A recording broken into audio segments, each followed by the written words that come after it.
नमस्कार मित्रांनो, मी तुमचा सहकारी doctor Prashant Dondkar Patil, director Shri Ayurved Panchakarma hospital Pune.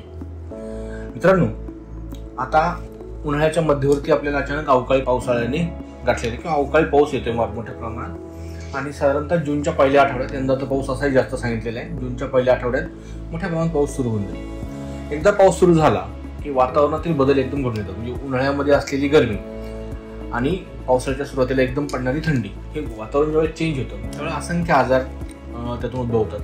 त्यातला स्पेसिफिक असतो की कोरडं पडलेलं शरीर आहे जे उन्हाळ्यामध्ये, ते थंडीमध्ये एकदम वापरून नसतं। थंडी म्हणजे पावसाळ्यात जे गारठा येतो, गारवा येतो आणि ओलावा येतो, त्या ओल्याव्याने शरीर आखडतं किंवा सांधे आखडतात। सांध्याच्या ठिकाणी वेदना चालू होतात, त्याला संधिवात म्हणतात। आता हा संधिवात कुठला आहे तर दोन प्रकारचा, एक आहे आमवात आणि दुसरा आहे संधिवात किंवा संधिगत वात म्हणतो आपण। तो ऑस्टिओआर्थरायटिस आणि रुमॅटॉइड आर्थरायटिस असे स्पेसिफिक बायफर्केशन त्याच्यामध्ये बऱ्याचदा केले जातात। त्या दोन्ही कंडिशन ज्या आहेत ह्या पावसाळ्याच्या सुरुवातीला मोठ्या प्रमाणात वाढतात। आणि हे वाढतं म्हणजे काय होतं तर लिटरली काही लोक अशी आखडून जागेवरती बसतात पूर्ण, म्हणजे हा जॉईंट पॅक झालेला असतो, गुडघे पॅक असतात, गुडघे हलवून देत नाहीयेत, हालचाली बऱ्यापैकी कमी होऊन जातात त्यांच्या हातापायाच्या।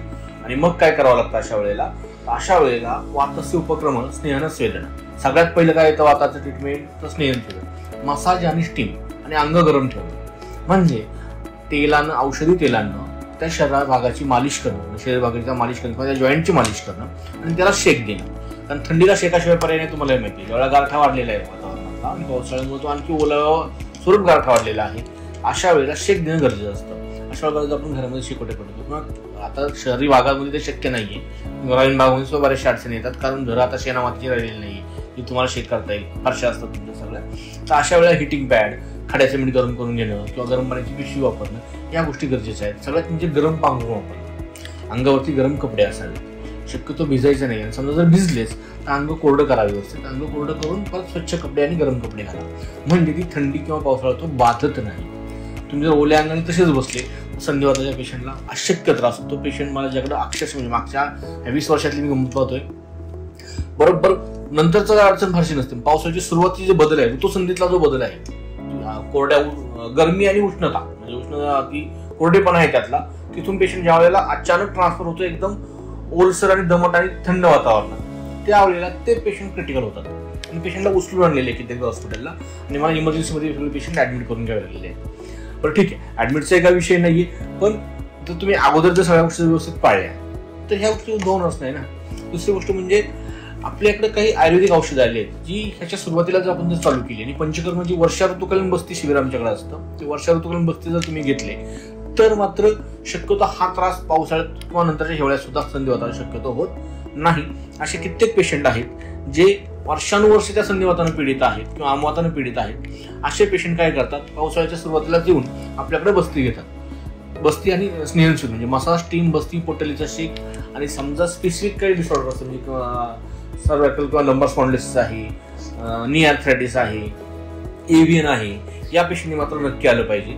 त्यांना जर सुरुवातीला पंचकर्म आपण ही सगळी कंप्लीट केली, त्याला मग कटी बस्ती आली, मन्या बस्ती आली, कटी धारा आली, जानू बस्ती आली, त्याच्यावर सुट्टीला सर्वांना स्नेहन स्वेदन आलं, बस्ती आली, लेप आले, हे जर घेतलं, बस्ती म्हणजे एनिमा, टॉयलेटच्या जागेतून काही औषधी काढे आणि औषधी तेल आपण सोडतो, ज्यामुळे झालेली झीज भरून निघते, वाढलेला वात कमी होतो, वाढलेली शैत्य आहे किंवा शीतपणा, थंडपणा आहे तो कमी होऊन जातो आणि पेशंटचं रुटीन सायकल जे आहे, ब्लड सर्क्युलेशन वाढून व्यवस्थित ते चालू राहतं। ह्या पेशंटनी सुरुवातीलाच येऊन पंचकर्म करा। सगळ्यात महत्वाचं म्हणजे ज्यांच्या रिपोर्ट्समध्ये काही नाही त्यांना मात्र आपल्या डे केअरला किंवा आयपीडीला जरी घेतलं तरी ते क्लेममध्ये होणार नाही, पण ज्यांचे रिपोर्ट्स आहेत, म्हणजे स्पॉन्डिलायटिस तुमच्या एक्सरेमध्ये आलाय, सर्वायकल किंवा लंबारला कुठेतरी स्पाइन किंवा डिस्बल्ज आहे, त्याच्यानंतर तुमचं एव्हियन आहे, तुमचा नी आर्थरायटिस आहे, म्हणजे गुडघ्याची सांधे आहेत, सांधा आहे त्याच्यामध्ये झीज झाली कधी दिसते तुम्हाला एक्सरेमध्ये, हे पेशंट सगळेच्या सगळे 100% मेडिक्लेममध्ये आता कव्हर होतात। 10 दिवसात तुम्ही 60 ते 70% जो फरक आहे तुमच्या आजारात हा फक्त ह्या मोजून 10 दिवसात होतो। बरं, उरलेलं जे काय आहे त्याला 1-2 महिने औषधं खावी असेल आणि नंतर पथ्याने जर व्यायाम पाळले तर अख्ख्या वर्षभर काहीही त्रास होत नाही। जर व्यवस्थित काळजी घेतली आणि योग्य व्यायाम आणि योगासनं जर केली तर तुम्ही ह्या सगळ्या सांधेदुखी, मणक्याचे आजार, हा जो काही प्रॉब्लेम्स आहेत यातून आरामात बाहेर पडतात, ते पण बिगर पैशाचं, बिगर खर्चाचं। धन्यवाद। जर त्या शंका असतील तर खाली डिस्क्रिप्शन कमेंट्स बॉक्समध्ये कळवा, किंवा मध्ये आमचे हे चालू आहे आता त्याच्यावरती मोबाईल नंबर्स डिस्प्ले केलेले आहेत. त्या मोबाईल नंबरवरती कधीही कॉल करा, तुम्हाला हॉस्पिटलकडून पूर्णतः सहाय्य दिले जाईल.